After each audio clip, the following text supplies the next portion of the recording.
If you have clicked on this video, you are likely a Jason Pargin fan, or you're a fan of the series in general. John dies at the end. Or maybe you're here because you read this book a long time ago and you love to re-experience some of your favorite moments from this book. Now, if you'll excuse me, I have to go to the salon and have my pubic hair straightened and dyed white so that my dick looks like Santa Claus. He closed the door, farting loudly, all the way to his car. Let me start by saying that this video contains so many spoilers.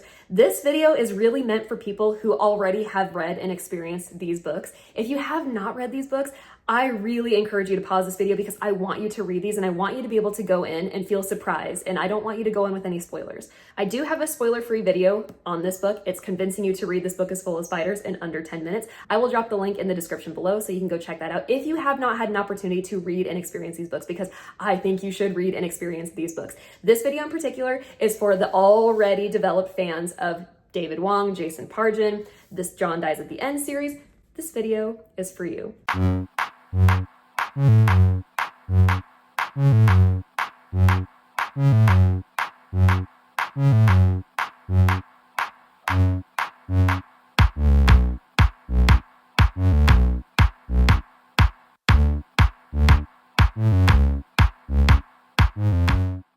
I'm glad you're here. I have yet to read the next two in the series, but oh my gosh, this has been such a wonderful, such a fun journey, and I won't shut up about these books because I can't. So I'm not even going to try. This book had me laughing out loud, probably more than any book I've ever read in my entire life. This was downright hilarious. And I will say, I like the humor more in this book than I did in this book. I don't really know why that is. Maybe because this one kind of prepared me for the type of humor that is Jason Pargin humor. But honestly, I don't really think that's the case. I really just think that the humor is better in this book. I know that this one kind of started out not as a novel, but he was writing little short stories here on cracked.com, and then he turned it into a novel. This one just seems so much more focused. This one was written for the purpose of being a novel, and I think that really reads, but the humor was just downright hilarious. I'm going to share some of my favorite moments in this book, but honestly, if I were to gush about everything that I really loved about this book, you would be watching a multi-hour long video. And let's be honest, I can't do that. But I do want to take a few minutes to just elaborate on so many wonderful parts of this book. If you have read this book, please leave me a comment. I want to hear your thoughts. Did it make you laugh? I hope so. I really hope it did. If you didn't enjoy this book, also leave me a comment because I gotta know why. Help me understand. I will be reading the next couple of books in the very near future because I have to know what happens to John and Dave next. I'm not gonna provide a synopsis because, again, those of you that are watching are probably already loyal fans of these books and of Jason Pargin's writing, so I'm just gonna get right into it. First and foremost, can we talk about the ending? Because I felt so devastated with Molly's death. She gave her life to save Dave. Now, if I'm being honest, I was really hoping for a chapter from Molly's perspective. And that kind of sounds silly, except that Jason Pargin already wrote a short chapter from Molly's perspective. It's wonderful. That is one of my favorite chapters of all time because he hints at the fact that dogs are actually more critical to the survival of their owners versus the human owners really making a large impact on the dog's life. No, it's the dogs that run the show, people, come on. And I loved the way that he explored Molly's feelings and her emotions, and she's on this mission to save Dave, but she gets distracted. I just really loved it. So in the very end, when she sacrifices herself to save Dave, who is trying to save Amy, oh my gosh, that hurt my soul. Hurt so bad. I also did not think Falconer was going to survive. I really thought that that dude was doomed. And I love the reveal at the end where Falconer is not as badass as Dave is portraying him. That was a very specific request. You wanted Dave to make him sound badass, to be good looking, to be very handsome, really, really cool guy. Well, he's probably not all those things. I think Dave really helped this guy out and embellished a lot. I would be very curious to hear more about what this dude actually looks like because I thought he was super cool the entire story. So Dave did a good job in adhering to Falconer's request, most definitely. I love the part where John, the caddy gets towed, right? So it's still on the tow truck. So his solution to getting around, because he can't figure out how to get the caddy off of the lift, he just drives around the truck that is hauling the caddy behind him. Awesome. And then later on in the story, when he finally disengages the caddy and then ramps up the truck and into quarantine, super cool. That plays out like a movie in my head. I can see such a clear picture of all of that unfolding. This should have been a movie. Let's be honest. There is a movie for this one. I haven't been brave enough to see what it's all about because I hear it's terrible, but I do want to eventually watch it. because I gotta know. This was written over a decade ago. Nothing has come about as far as announcements for movies, so I'm thinking that's probably not gonna happen, but I can still hope. Another part that I love is when John goes on the soy sauce.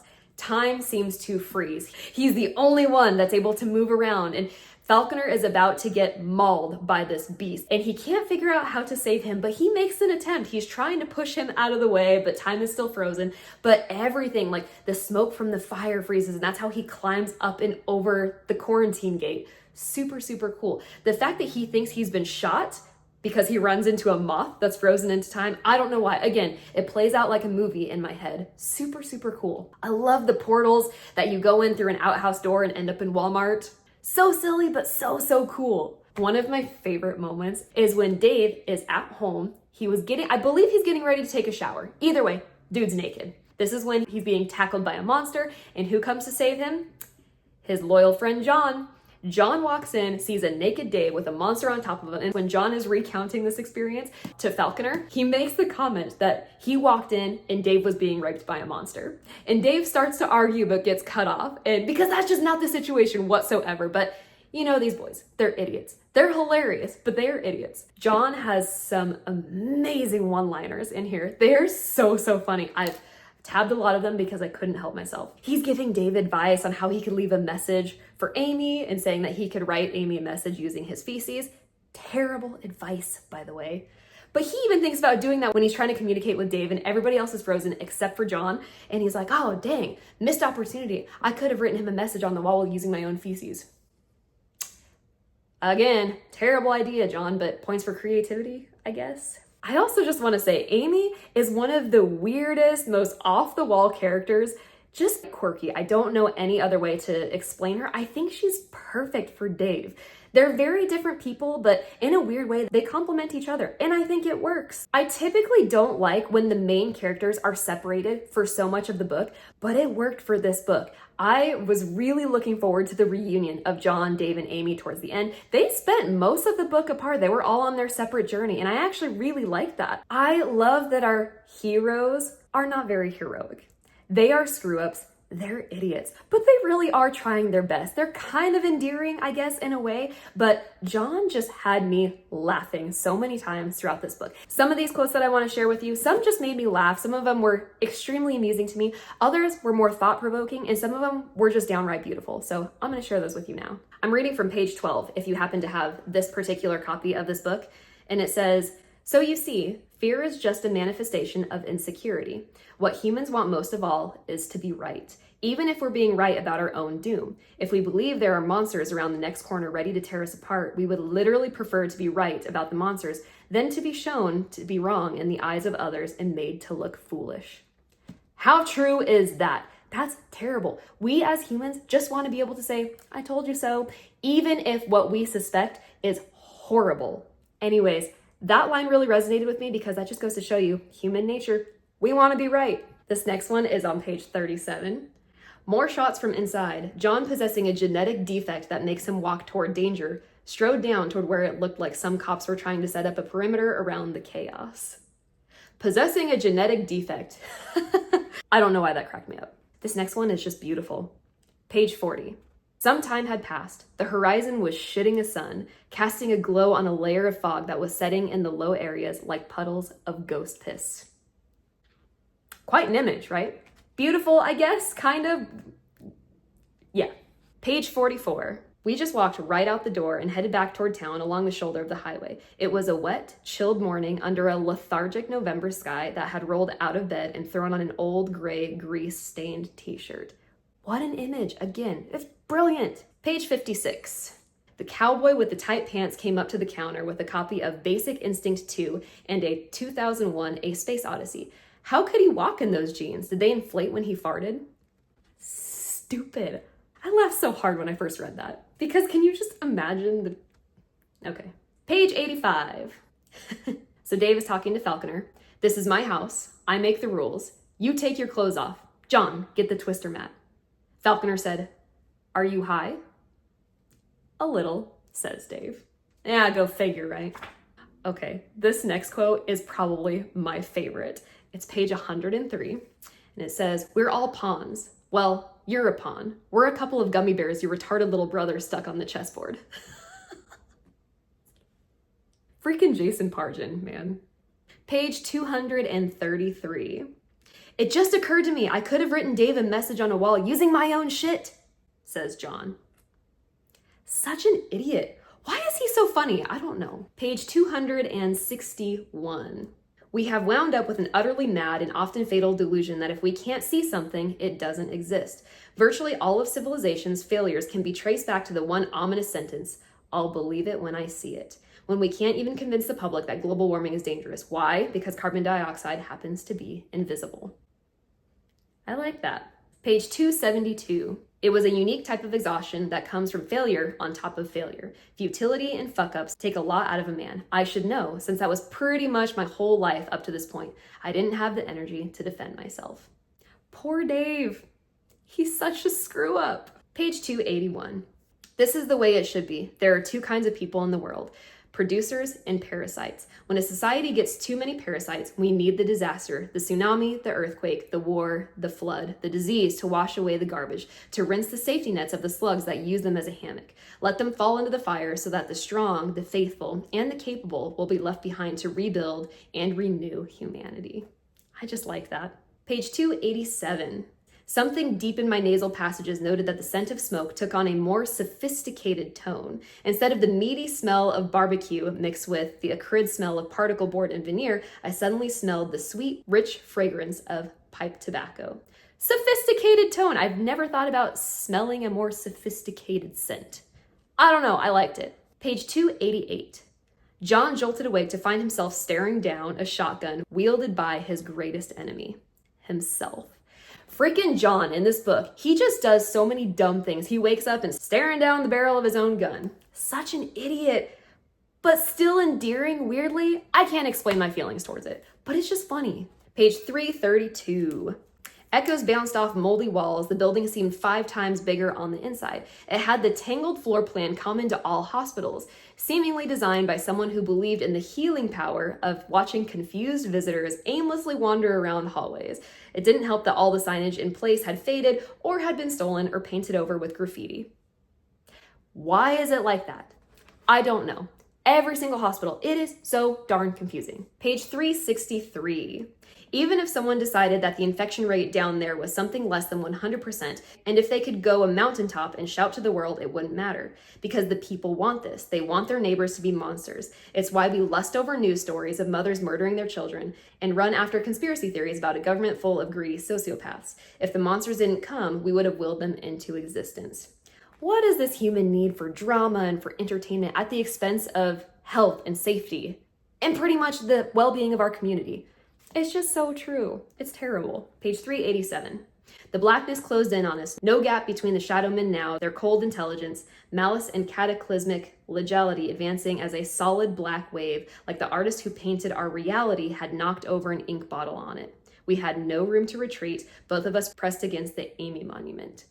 Again, such a beautiful image. This is towards the very end of the book, 393. So John is suggesting to Dave that he could write Amy a message using his own shit again. So Dave responds, I stared at him. Yes, John. Let's have that be Amy's last memory of me. I mean, once time starts again, all of this is going to be just instantly in front of her. So from her point of view, she stood up, and then in the blink of an eye, suddenly I'm sprawled dead in front of her, and I love you, babe, spontaneously appears onto the pavement, spelled out in smeared human feces. Good thinking, John. I applaud you for your creativity.